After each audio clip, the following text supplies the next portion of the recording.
Here I have my base flattener with a stone blade. And if I take some nice even strokes down the base of the ski, you can see and feel where the base is elevated relative to the edge.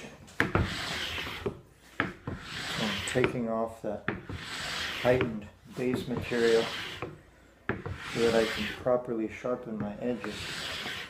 All your edge sharpening tools assume that your base is flat. Here you can see all the P-Tex that I've collected on the stone blade. So if your base isn't flat, then your edge angles are going to be completely off.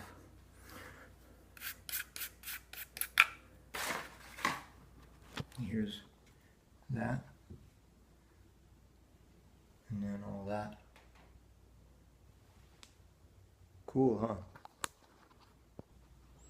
So I took a before shot, but not video, of my base, and you can see how this base flattener, it puts in what's called structure, which are these micro fine lines that essentially create peaks and valleys in the ski, and that's what allows your ski to glide.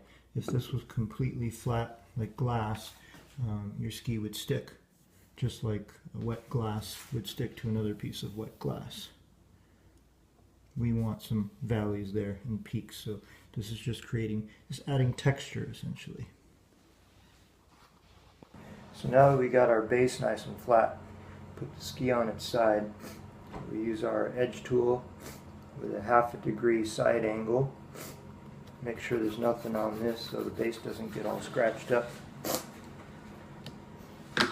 Make sure you're going tip to tail. Nice and smooth strokes to sharpen that side edge. Now I've taken a lot of the material off already. You can see how it collects. You got to make sure that your blade is nice and clean. You can see some of the really long strands of metal that have come off of this edge